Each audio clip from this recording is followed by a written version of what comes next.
చెప్పు రేవంత్ రెడ్డి. కామారెడ్డి ప్రజలను ఎంత మోసం చేస్తూ అభివృద్ధిలో చూపించాడు. శ్వేతపత్రం రిలీజ్ చేయి. కామారెడ్డికి ఎంత ఇచ్చినావు? ఇంకా మరి ముఖ్యంగా ఇన్ఛార్జ్ మంత్రి సీతక్క గారికి చెప్తున్నా, ఏం తప్పు మాట్లాడడం సీతక్క మేము?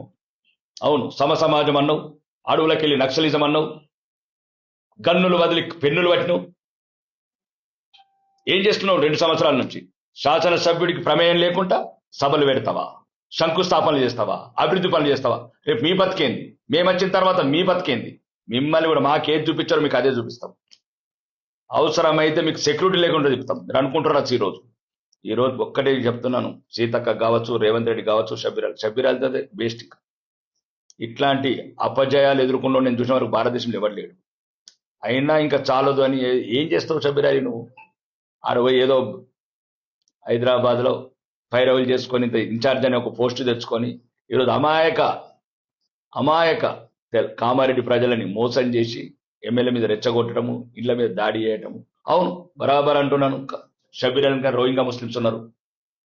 రోహింగా ముస్లిమ్స్ ఉంటేనే షబ్బీర్ అలీ ఈ దుశ్చర్యకు తెగబడ్డాడు. ఇక్కడ లోకల్ వాళ్ళు ఒకవేళ ఆ రోజు రోహింగా ముస్లిమ్స్ వస్తే ఎట్లుంటుంది ఇంటికి? కాబట్టి షబ్బీర్ అలీ మీద ప్రత్యేకంగా రాష్ట్ర ప్రభుత్వం అడుగుతున్నాం. షబ్బీర్ అలీ మీద సిబిఐ ఎంక్వైరీ చేయాలి.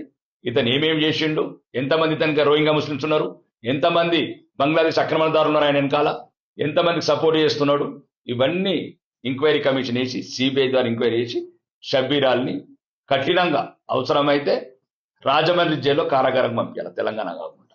షబ్బీర్ అలీ ఇంకా నీ కామారెడ్డిని ప్రమేయం తగ్గించు. ఒకవేళ నీకు దమ్ముంటే, ఒకవేళ నీకు ధైర్యమే ఉంటే నువ్వు ప్రజాస్వామ్యంలో ప్రజల మన్నను పొందు. ఇంకా కాబట్టి ఇట్లాంటి చిల్లర చేష్టలు, చిలికి చేష్టలు చేయకు, పిల్ల చేష్టలు ఇంకెక్కక ముందు ఉన్నది తడాక. ఇంకా అన్నాడు సోదరుడు చెప్పిండు కదా, బరాబర్ ఈట్కా జవాబ్ పత్తర్ సే దేగా. ఇంకా ఆడొక్కడు ఈడొక్కడు చిల్లరగాలు చెప్తారు, ప్రెస్ మీట్లు పెడుతున్నారు.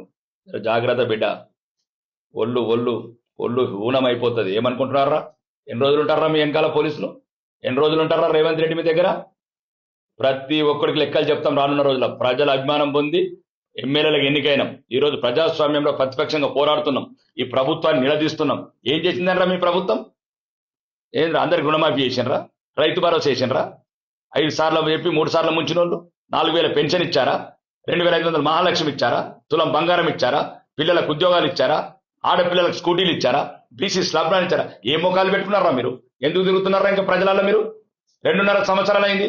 ఎక్కడిచ్చారా నిరుద్యోగ వృత్తి? ఎక్కడిచ్చారు 4,000 రూపాయల పెన్షన్? ఎక్కడిచ్చారు దివ్యాంగులకు 6,000? ఎక్కడిచ్చారో తులం బంగారం? మీ బతుకులు ఏడా? ఇష్టం గ్రామ్ బంగారం ఇవ్వండి. ఇప్పటికీ 2.5 సంవత్సరాలు అయింది.